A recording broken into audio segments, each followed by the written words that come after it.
Hello students, हम class 10th का स्पंदना पाठ्य पुस्तक का चतुर्थ पाठ जृंभस्य सिंह दंतास्ते गणयस्य ये पढ़ रहे थे, जिसमें लास्ट क्लास में हमने पाठ परिचय और उसका कुछ भाग पढ़ा था कि ये अभिज्ञान शाकुंतलम के 7वें अंक से लिया गया है। अभिज्ञान शाकुंतलम जो नाटक सभी नाटकों में सर्वश्रेष्ठ नाटक है और उसके 7वें अंक से ये लिया गया है जो हम इस पाठ को पढ़ रहे हैं। मतलब जो ये अभिज्ञान शाकुंतलम से लिया गया है और इसमें बालक सर्वदमन की जो हरकतें हैं, सर्वदमन कौन था उसे पूरा दर्शाया गया है। एक नाटक के रूप में एक नाटक खेला जा रहा है उसमें। तो इसमें राजा है, राजा दुष्यंत है जो मतलब इंद्र के यहाँ से इंद्रपुरी अमरावती से लौटकर आते हैं और रास्ते में महर्षि मारीच के आश्रम में थोड़ा रुकते हैं विश्राम करने के लिए। और वहाँ एक बालक की वो बहुत सारी कीड़ाओं को और उसके व्यवहार को, उसकी जो चंचलता है, शैतानियाँ हैं, उनको देखता है। और तो उनको देखकर उनके मन में, राजा के मन में उस बालक के प्रति एक स्वाभाविक आकर्षण उत्पन्न हो जाता है। और इस तरह से धीरे धीरे बातचीत के बाद उन्हें पता चलता है कि सर्वदमन उनका ही पुत्र है। तो हमने उस आगे पिछली क्लास में हमने कुछ अंश इसका पढ़ा था। तो अब हम आगे शुरू करते हैं कि द्वितीया यानी कि 2 तपस्विनी हैं जो उस बालक सर्वदमन को संभालने के लिए है। तो उनमें से जो मतलब वो कहती हैं कि इस शेर के बच्चे से के साथ खेलना तुम छोड़ दो, हम तुझे दूसरा खिलौना देंगे। तो अब यहाँ पर द्वितीय जो तपस्विनी है वो क्या कह रही है? सुब्रते, अरि सुब्रता, यानी पहली वाली का नाम सुब्रता है। तो अरि सुब्रता न शक्य एष वाचा मात्रेण विरमयुतुम, कि नहीं सकते, इसको हम नहीं संभाल सकते। ऐसा वाचा मात्रेण, मतलब ये वाचा मात्रेण यानी बातों से ही, विरमित नहीं रोका जाएगा। कि ये मतलब जो बालक है यह किसके लिए आया? सर्वदमन के लिए। कि जो बालक है वो बातों से ही नहीं रुकेगा, तो ऐसा हम नहीं कर सकते। तो गच्छ त्वम, तुम जाओ, मदीये उटजे मार्कंडेय ऋषि कुमारस्य, कि मेरी उटजे यानी कुटिया होती है, मेरी कुटिया में मार्कंडेय ऋषि कुमार के का बनाया हुआ वर्ण विचित्रो यानी रंग बिरंगा मिट्टी का मयूर मोर तिष्ठति रखा हुआ है। तम अशो पहरा, तुम उसे लेकर आ जाओ। तो प्रथमा, तो पहली तपस्विनी कहती है तथा, हाँ ऐसा ही लेकर आती हूँ, इति निष्क्रांता, और वो निकल जाती है। तो जो बालक है सर्वदमन, वो कह रहा है अनेन एक तावत क्रीडिष्यामि, कि तब तक मैं इसी से खेलूँगा, यानी कि जब तक वो मेरा खिलौना आता है तब तक तो मैं इसी से खेलूँ। तो इति तापसी विलोक के हंसती, ऐसा कहकर और तापसी को देखकर हंसता है। मतलब जो दूसरी एक तो लेने चली जाती है और जो दूसरी तापसी रहती है उसे कहता है कि जब तक मेरा खिलौना नहीं आता तब तक मैं इसी से खेलूँगा, और ऐसा कहकर उसको देखकर हंसता है। तो तापसी कह रही है भवतु अच्छा न माम अयम गिण्यति, तुम तो मुझे कुछ गिनते ही नहीं हो, मतलब मेरी मानते ही नहीं हो।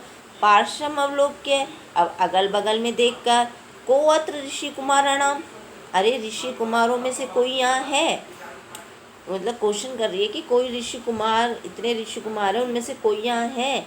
राजा अवलोक्य, राजा को देखकर, राजा उसे दिख जाते हैं, तो राजा को देखकर भद्रमुखा, यानी हे सज्जन, एही तावत, इधर आओ, मोच यानेन डिम्ब लीलिया वाद्यमानम बाल मृगदम, मोच यानेन यानी अनेन यानी इससे, मोच यानी मुक्त कराओ, किससे मुक्त कराओ?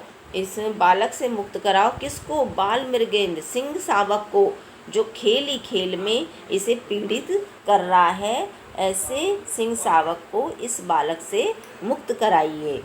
तो राजा उपगम्य, पास जाकर, स्वयं स्मितम यानी मुस्कराकर, अई भो महर्षि पुत्र, अरे ओ ऋषि कुमार, मतलब तो वहाँ जंगल में रह रहा है, आश्रम में रह रहा है, तो ऋषि कुमार ही हुआ। तो अरे ओ ऋषि कुमार, तो तापसी कह रही है उससे, भद्रमुख, हे सज्जन, न खलु अयम ऋषि कुमार, ये वास्तव में ऋषि कुमार नहीं है, ये वास्तव में ऋषि कुमार नहीं है। राजा कह रहा है, आकार सदृशम चेष्टितम एव अश्य कथ्यति, कि आकार को देखकर और इसकी चेष्टाओं को देखकर, इसकी हरकतों को देखकर तो ये नहीं कहा जा सकता कि ऋषि कुमार ही है, मतलब ये ऋषि कुमार नहीं लग रहा है।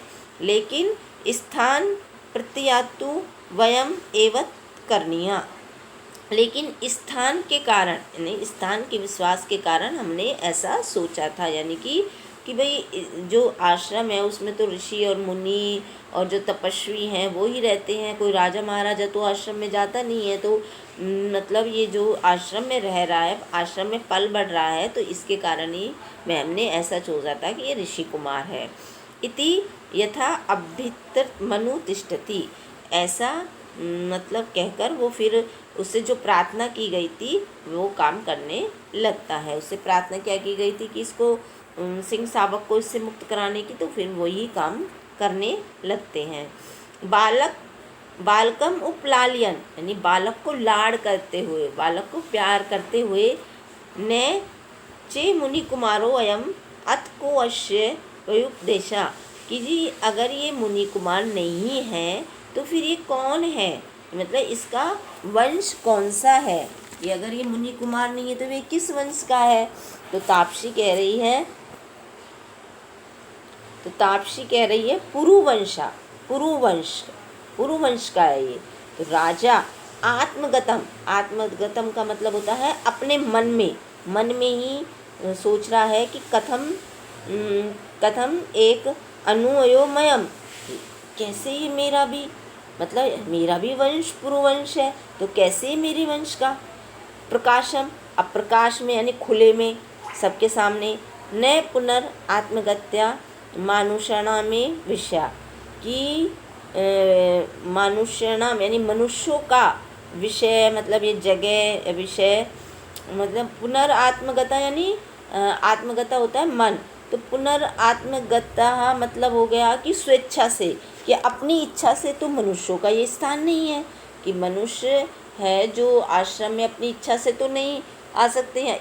आश्रम में तो वही आ सकते हैं जिन्हें तपस्या करनी है, जिन्होंने अपना घर गृहस्थी त्याग दिया है, या जो जिन्हें भगवान का ध्यान करना है, तपस्या करनी है, वही आश्रम में आते हैं। तो मनुष्यों का तो स्वेच्छा से ये स्थान नहीं है। तो तापसी कह रही है, यथा भद्रो मुखो मणति, आपने सही कहा सज्जन, ये सज्जन पुरुष आप सही कह रहे हैं, आप ठीक कह रहे हैं।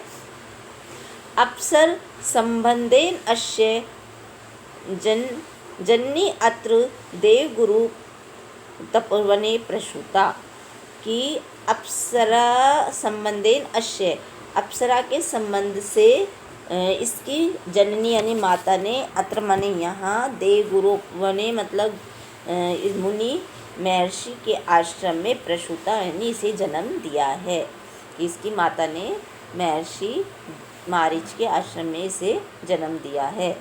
तो राजा अपवार्य हटकर, हंत बड़ी दुख की बात है, द्वितीयम आशा जननम, की तो दूसरी आशाजनक बात हो गई कि एक तो ये पुरुवंश का यानी मेरे वंश का निकला पहली बात, और दूसरी बात कि मतलब इसकी माता ने इसे यहाँ आश्रम में जन्म दिया है, तो ये भी कुछ आशाजनक बात हो गई। तो दूसरी आशाजनक बात, तो प्रकाशम खुले में,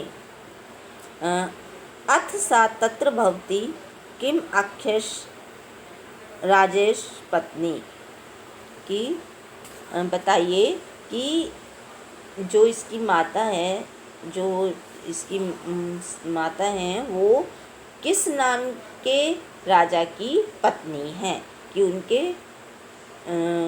अगर वो मतलब राजा की पत्नी है तो किस नाम के राजा की पत्नी है, ये आप बताइए। अब आगे तापसी उसे क्या उत्तर देती है और उसे कैसे पता चलता है कि ये सरदमन मेरा ही पुत्र है, ये हम आगे की क्लास में पढ़ेंगे। धन्यवाद।